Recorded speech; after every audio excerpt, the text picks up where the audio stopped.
The Giver by Lois Lowry, Chapter 19. Jonas glanced at the clock. There was so much work to be done, always, that he and the Giver seldom simply sat and talked the way they just had. "I'm sorry that I wasted so much time with my questions," Jonas said. "I was only asking about release because my father is releasing a new child today, a twin. He has to select one and release the other one. They do it by weight." Jonas glanced at the clock. "Actually, I suppose he's already finished. I think it was this morning." The Giver's face took on a solemn look. "I wish they wouldn't do that," he said quietly, almost to himself. "Well, they can't have two identical people around. Think how confusing it would be," Jonas chuckled. "I wish I could watch," he added as an afterthought. He liked the thought of seeing his father perform the ceremony, and making the little twin clean and comfy. His father was such a gentle man.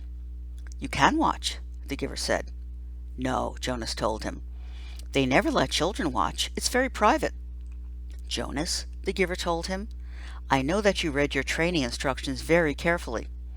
Don't you remember that you are allowed to ask anyone anything?"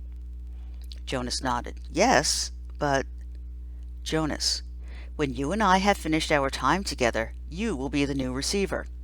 You can read the books. You'll have the memories. You have access to everything. It's part of your training.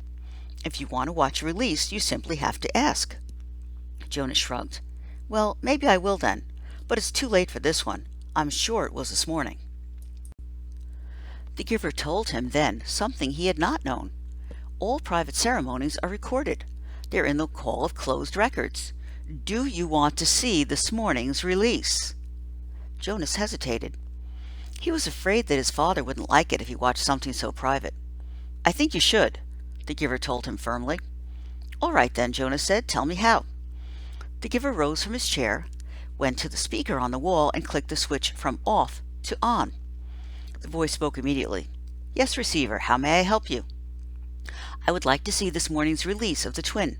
"One moment, receiver. Thank you for your instructions." Jonas watched the video screen above the row of switches. Its blank face began to flicker with zigzag lines, then some numbers appeared, followed by the date and time. He was astonished and delighted that this was available to him, and surprised that he had not known. Suddenly, he could see a small, windowless room, empty except for a bed, a table with some equipment on it. Jonas recognized the scale. He had seen them before, when he had been doing his volunteer hours at the nurturing center, and a cupboard. He could see the pale carpeting on the floor. "It's just an ordinary room," he commented. "I thought maybe they'd have it in the auditorium so that everybody could come. All the old go to the ceremonies of release, but I suppose that when it's just a newborn they don't—" "Shh," the Giver said, his eyes on the screen. Jonas's father, wearing his nurturing uniform, entered the room, cradling a tiny new child wrapped in a soft blanket in his arms. A uniformed woman followed through the door, carrying a second new child wrapped in a similar blanket. "That's my father," Jonas found himself whispering, as if he might wake the little one if he spoke so loud. "And the other nurturer is his assistant. She's still in training, but she'll be finished soon." The two nurturers unwrapped the blankets and laid the identical newborns on the bed. They were naked. Jonas could see that they were males. He watched fascinated as his father gently lifted one and then the other to the scale and weighed them.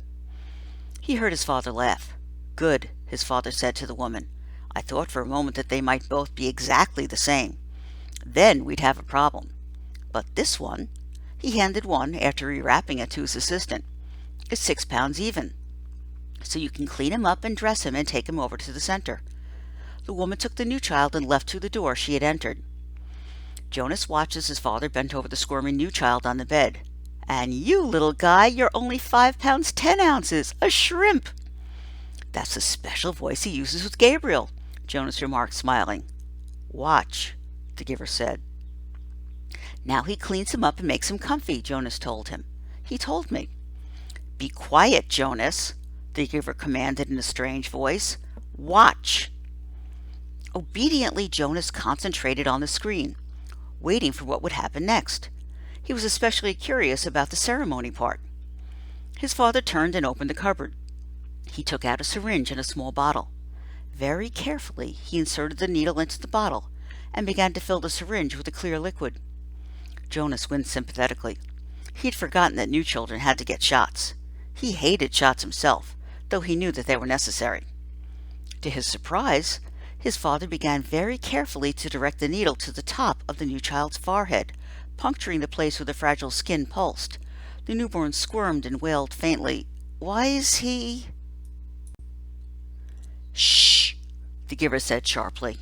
His father was talking, and Jonas realized that he was hearing the answer to the question he had started to ask. Still in the special voice, his father was saying, I know it hurts, little guy, but I have to use a vein, and the veins in your arms are still too teeny-weeny." He pushed the plunger very slowly, injecting the liquid into the scalp vein until the syringe was empty. "All done. That wasn't so bad, was it?" Jonas heard his father say cheerfully.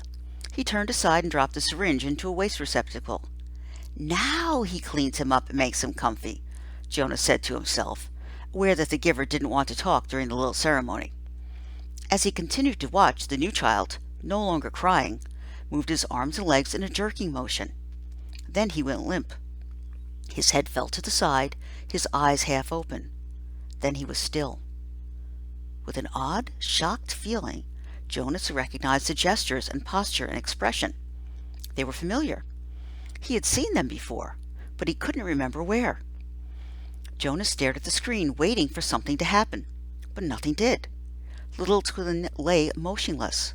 His father was putting things away, folding the blanket, closing the cupboard. Once again, as he had on the playing field, he felt the choking sensation.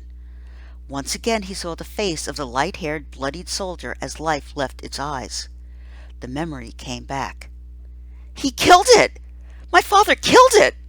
Jonas said to himself, stunned at what he was realizing. He continued to stare at the screen numbly. His father tidied the room. Then he picked up a small carton that lay waiting on the floor, set it on the bed, and lifted the limp body into it. He placed the lid on tightly. He picked up the carton and carried it to the other side of the room. He opened a small door in the wall. Jonas could see the darkness behind the door. It seemed to be the same sort of chute into which trash was deposited at school. His father loaded the carton containing the body into the chute and gave it a shove. "Bye-bye, little guy," Jonas heard his father say before he left the room. Then the screen went blank. The giver turned to him. Quite calmly, he related, "When the speaker notified me that Rosemary had applied for release, they turned on the tape to show me the process. There she was, my last glimpse of that beautiful child, waiting. They brought in the syringe and asked her to roll up her sleeve. You suggested, Jonas, that perhaps she wasn't brave enough? I don't know about bravery, what it is, what it means. I do know that I sat here numb with horror, wretched with helplessness, as I listened as Rosemary told them she would prefer to inject herself. Then she did so. I didn't watch. I looked away." The giver turned to him. "Well, there you are, Jonas. You were wondering about release," he said in a bitter voice. Jonas felt a ripping sensation inside himself, the feeling of terrible pain clawing its way forward to emerge in a cry.